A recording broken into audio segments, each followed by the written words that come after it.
Welcome back to the Homeless Boys Productions channel. I'm Puncakeman, and today I'm back with another Marvel Strike Force video. This week, I'm gonna be starting a new series called MSF Character Review, where basically I take a closer look at each character and see whether they are good in different game modes. So, without further ado, let's get into it. Podcast.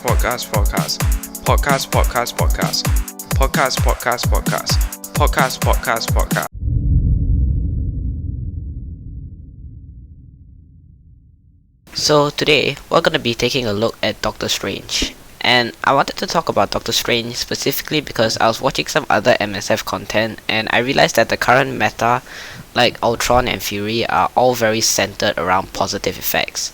Both teams are centered around the main characters, Ultron and Fury, giving positive effects to their minions so that they can destroy everything in their path. So that got me thinking, what is the counter to that then? Obviously, Doctor Strange, and we're gonna get into the part of his kit that really makes him hit the ultimate counter to this meta, and how to play him properly to fully utilize his power. So, let's get into it.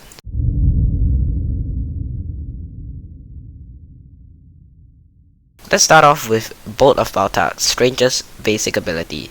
At level 5, this ability does 130% piercing damage and applies offense down.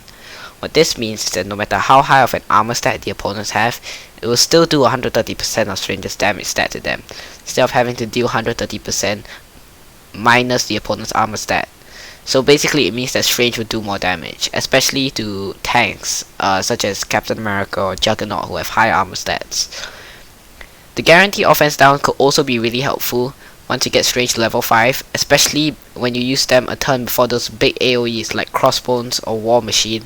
Having a definite offense down is always an added bonus.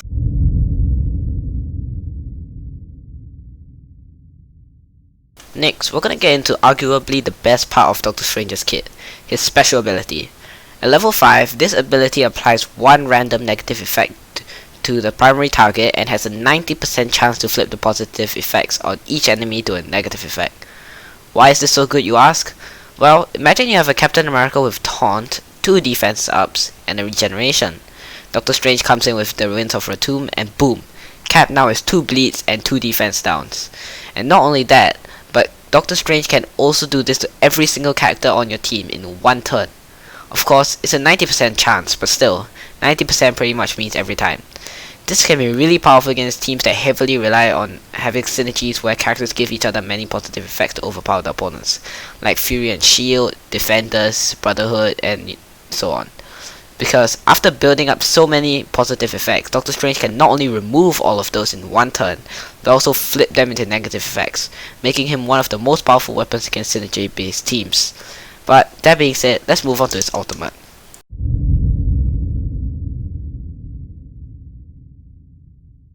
Some people may say that Book of Vishanti is underwhelming as an ultimate ability, but it can actually be very powerful.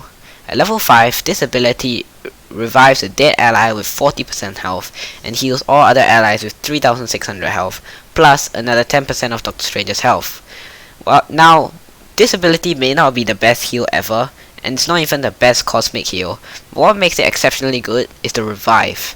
The revive brings a character back with 40% of their health, which can be a lot for a tankier character like Drax or Captain America, and it can keep them alive for quite a bit longer. This ability isn't gonna sustain your team through a raid for sure, but it can completely turn the game around. For example, if Strange was the last character against a single Wasp on the opposing team, which can continuously dodge all of Strange's attacks while slowly chipping away at his health, meaning that Strange will most certainly lose. If Strange were to use his ultimate in this situation, he could potentially bring back a Hawkeye who can never miss on any of his abilities and immediately take out the opposing Wasp, winning the match.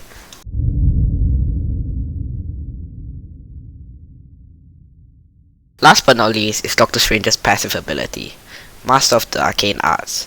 At level 3, this ability has a 20% chance to fill the lowest speed bar on your team by 20%. Though this doesn't really have that big of an impact since Strange isn't part of some synergy team where the passive has a huge part to play in the team. It still can be useful if you're extremely lucky, because any increase on your team speed bar can be massively helpful to your team. team. 。 . 。 . 。 . 。 . 。 . 。 . 。 . 。 . 。 . 。 . 。 . 。 。 . 。 . 。 . 。 。 . 。 。 . 。 . 。 。 . 。 . 。 . 。 . 。 . 。 . 。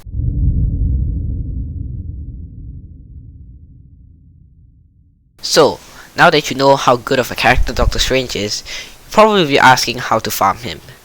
Well, currently Doctor Strange is only available at Mystic 2-9, which is quite far along in the Mystic campaign, which may be harder to achieve for weaker players.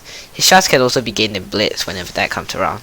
You probably shouldn't spend all your resources on Mystic characters, but along the way slowly upgrade them to work towards Strange. Anyhow, Strange is only a vital weapon against synergy teams, which only appear later along in Arena or Blitz when you start facing the stronger players who have unlocked characters like Magneto or Nick Fury, who are the cause of these synergy teams. So you won't be needing him that urgently for that long anyway. So that was the first episode of Character Review, and if this video gets enough support, I'll make a second episode. So remember to subscribe, like, and hit that notification button, and I'll see you in the next video. Bye. 100% original content. I bet we earn more than you used to pay rent. When your mom sees you, she's discontent, browsing to the top but you still irrelevant. Still better than man with a home. At least we don't crash on Google Chrome. Your brother must have some Down syndrome. There ain't no mystery, no Sherlock Holmes.